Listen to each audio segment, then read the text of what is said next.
محمد صلی اللہ وسلم علی رسول کریں اما بعد فاعوذ باللہ من الشیطان الرجیم بسم اللہ الرحمن الرحیم وما ارسلناک الا رحمتا للعالمین وقال النبی صلی اللہ علیہ وسلم انا رحمت مہدات او کما قال علیہ الصلاۃ والسلام۔ اللہ تبارک و تعالی نے سرکار دو عالم صلی اللہ علیہ وسلم کی ذات اقدس کو بھیجا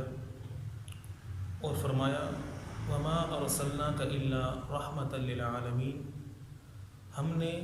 آپ کو تمام جہانوں کے لیے رحمت بنا کر بھیجا ہے۔ بنیادی طور پر عالم کل چار ہیں: عالم ارواح، عالم دنیا، عالم برزخ اور عالم آخرت۔ یوں سمجھ لیں عالم ارواح یہ انتظار کی جگہ ہے کہ وہاں ہر کوئی انتظار کر رہا ہے اپنے مقررہ وقت کا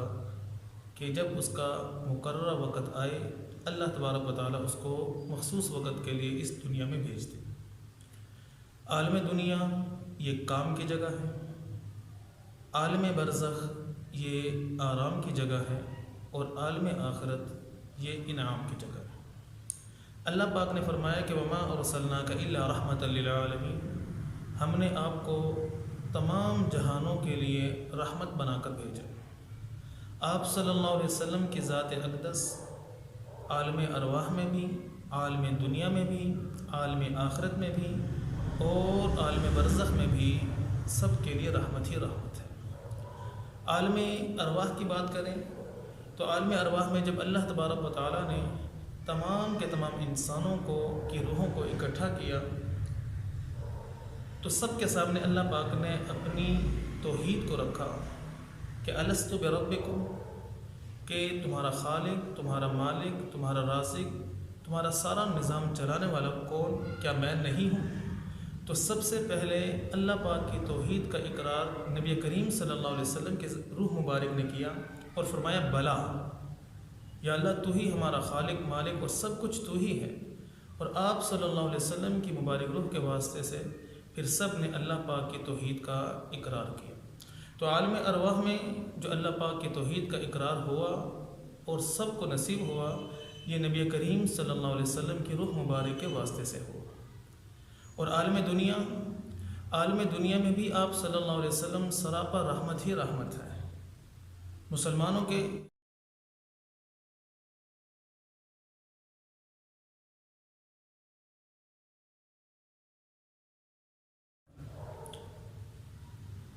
کے علاوہ نبی کریم صلی اللہ علیہ وسلم کی ذات اقدس کفار کے لیے بھی رحمت ہی رحمت ہے۔ ایک مرتبہ ایسا ہوا کہ مشرکین مکہ کے سردار بیت اللہ کے پاس گئے، غلاف کعبہ پکڑ کر ان کم عقلوں نے ایک دعا کی، اللہم ان کان ھذا ھو الحق فامطر علینا حجارۃ من السماء او ائتنا بعذاب علیم۔ اے اللہ، اگر یہ محمد کا لایا ہوا دین صلی اللہ علیہ وسلم یہ سچ ہے، حق ہے، تو یا اللہ ہم پر آسمان سے پتھروں کی بارش برسا، او ائتنا بعذاب علیم، یا ہمارے پاس دردناک عذاب لے کر ہمیں دردناک عذاب دے۔ انہوں نے یہ دعا کی، لیکن اللہ پاک نے فرمایا کہ وما کان اللہ لیعذبہم وانت فیہم، کہ جب تک میرے محبوب کی ذات تمہارے درمیان میں ہے اللہ تم کو پتھروں کا عذاب دینے والا نہیں ہے۔ یعنی آپ صلی اللہ علیہ وسلم کے ذات اقدس کفار کے لیے بھی سراپا رحمت ہی رحمت ہے۔ اور پھر عالم برزخ کو دیکھا جائے، عالم برزخ میں بنیادی طور پر 3 سوال ہوتے ہیں: من ربک، تیرا رب کون؟ ما دینک، تیرا دین کیا؟ تیسرا سوال ہوتا ہے من نبیک، تیرا نبی کون ہے؟ اب جو تیسرا سوال ہوگا اس نے یہ کہنا ہے نبی محمد صلی اللہ علیہ وسلم، تو جو ہی یہ جواب دے گا کہ میرے نبی سرکار دو عالم صلی اللہ علیہ وسلم کی ذات اقدس ہے، تو فوراً اس کی قبر کو جنت کے باغات میں سے ایک باغیچہ بنا دیا جائے گا، تا حد نگاہ اس کی قبر کو کشادہ کیا جائے گا، جنت سے بستر لایا جائے گا، جنت کی جانب سے ایک کھڑکی کھول دی جائے گی، قیامت کے قائم ہونے تک یہ جنت کے مزوں میں ہوگا۔ اور عالم عالم آخرت میں بھی نبی کریم صلی اللہ علیہ وسلم کی ذات اقدس سراپا رحمت ہی رحمت ہے۔ عائشہ صدیقہ رضی اللہ تعالیٰ عنہ کی روایت ہے، فرماتے کہ نبی کریم صلی اللہ علیہ وسلم نے فرمایا کہ جس شخص کے 3 بچے فوت ہو جائیں نابالغی میں تو بروز محشر وہ اس کے لیے شفاعت کریں گے۔ امی عائشہ فرماتے کہ میں نے پوچھا اللہ کے نبی جس کے 2 بچے فوت ہوں وہ، تو فرمایا کہ 2 بچے بھی شفاعت کریں گے۔ فرماتے کہ میں نے پھر پوچھا اللہ کے نبی جس کا 1 بچہ کم عمری میں فوت ہو جائے وہ، تو اللہ کے نبی نے فرمایا کہ وہ بھی اس کے لیے شفاعت کرے گا۔ پھر پوچھا کہ اگر کسی کا کوئی بچہ کم عمری میں فوت نہ ہوا ہو تو آپ صلی اللہ علیہ وسلم کی ذات اقدس نے فرمایا کہ انا فرۃ اللہ، پھر اس کی شفاعت میں محمد صلی اللہ علیہ وسلم کروں۔ اور ایک روایت میں آتا ہے کہ آپ صلی اللہ علیہ وسلم نے فرمایا کہ تمام انبیاء کو ایک ایسی دعا کا حق دیا گیا کہ جس کی قبولیت کی 100% گارنٹی اللہ پاک نے دی۔ فرمایا تمام انبیاء نے وہ دعا دنیا میں ہی استعمال کر لی، میں نے اپنی اس دعا کا حق اپنی امت کے لیے قیامت والے دن کے لیے بچا کر رکھا ہوا ہے کہ میں اپنی امت کے لیے، اپنی امت کے کبیرہ گناہ کرنے والوں کے لیے کل قیامت والے دن وہ دعا استعمال کروں گا۔ اور جس کے لیے نبی کریم صلی اللہ علیہ وسلم کی ذات اقدس دعا فرما دے تو اس کی کامیابی میں کیا شک ہو سکتا ہے۔ تو آپ صلی اللہ علیہ وسلم کی ذات اقدس عالم ارواح میں بھی رحمت، عالم دنیا میں بھی، عالم برزخ میں بھی اور عالم آخرت میں بھی، بلکہ اس سے بھی بڑھ کر اگر دیکھا جائے تو یہ ساری کائنات کا وجود اور ساری کی ساری کائنات کی بقا اور اس ساری کی ساری کائنات میں جس کو بھی جو عزت ملی، عظمت ملی، وہ سب کچھ نبی کریم صلی اللہ علیہ وسلم کے ذات اقدس کے صدقے سے ملی۔ کائنات کا وجود آپ صلی اللہ علیہ وسلم کی برکت اور سعادت اور آپ کے صدقے سے ہے۔ مستدرک للحاکم کی روایت ہے، عمر ابن خطاب رضی اللہ تعالیٰ عنہ فرماتے ہیں کہ لما اعترف آدم خطیئتہ، کہ نبی کریم صلی اللہ علیہ وسلم نے فرمایا کہ جب آدم علیہ السلام نے اپنی خطا کا اعتراف کیا، قال اللہم انی اسألک بحق محمد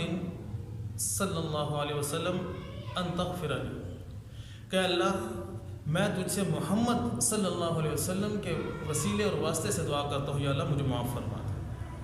اللہ پاک نے فرمایا کہ یا آدم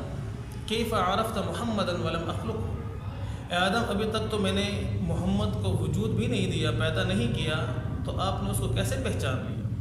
تو آدم علیہ السلام نے فرمایا اے اللہ لما خلقتنی بیدک، اے اللہ جب آپ نے مجھے اپنے دست قدرت سے پیدا کیا، ونفخت فی من روحک، اور اپنی طرف سے آپ نے مجھ میں روح ڈالی، رفعت رأسی، میں نے اپنے سر کو اٹھایا، رأیت علی قوائم العرش مکتوبہ، میں نے دیکھا کہ عرش معلیٰ پر لکھا ہوا تھا لا الہ الا اللہ محمد رسول اللہ، عرفت انک لم تزف بالاسمک، میں نے جان لیا کہ آپ اپنے نام کے ساتھ اسی نام کو ملائیں گے، الا احب الخلق الیک، جو مخلوق میں آپ کو سب سے زیادہ محبوب اور لاڈلا ہوگا۔ اللہ پاک نے فرمایا کہ صدقت یا آدم، اے آدم تو نے سچ کہا، انہ لحب الخلق الیہ، محمد بے شک تمام مخلوقات میں مجھے سب سے زیادہ محبوب ہے۔ اور آدم اگلی بات سن، لولا محمد لما خلقت، اگر محمد نہ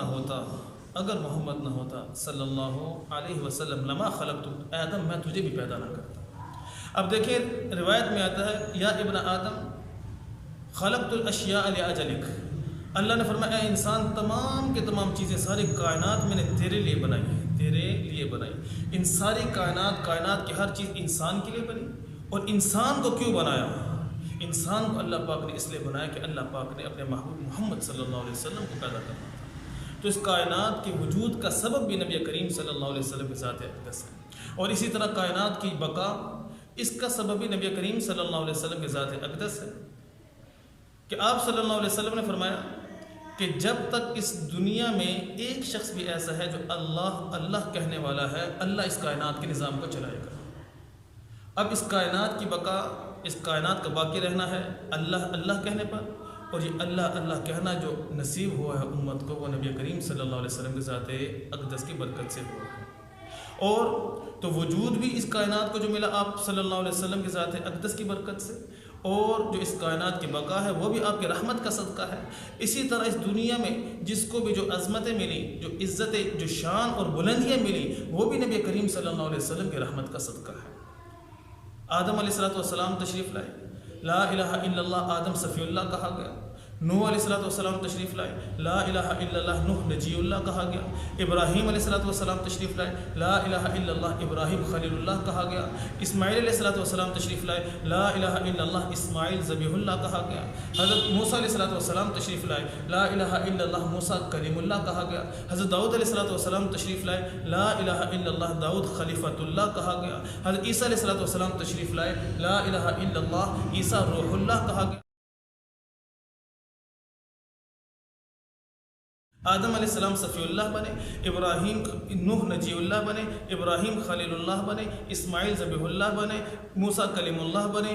داؤد خلیفۃ اللہ بنے، عیسیٰ روح اللہ بنے۔ ان کو جو یہ عظمتیں ملی، ان کو جو یہ شان اور بلندیاں اور رفعتیں ملی، وہ بھی صرف نبی کریم صلی اللہ علیہ وسلم کی رحمت کا صدقہ ہے۔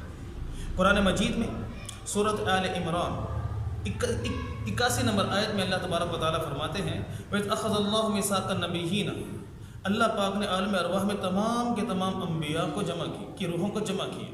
اور فرمایا، لما آتیتکم من کتاب و حکمہ، دیکھو میں تمہیں کتاب بھی دوں گا، تمہیں حکمت بھی دوں گا، تمہیں نبوت اور رسالت بھی ملے گی، تمہیں عظمت بلندیاں شانیں بھی ملیں گی، لیکن شرط ایک ہے، ثم جاءکم رسول مصدق لما معکم، پھر تمہارے بعد ایک رسول آئے گا کی تصدیق کرے گا، رسول مصدق لما معکم، وہ رسول تمہاری نبوت کی، تمہاری صداقت کی تصدیق کرے گا، لیکن تمہیں نبوت اس شرط پر ملے گی، تمہیں رسالت، تمہیں عظمت اس شرط پر ملے گی، لتؤمنن بہ ولتنصرنہ، کہ تم سب نے اس بات کا اقرار کرنا ہے کہ محمد ہمارے بھی نبی ہیں۔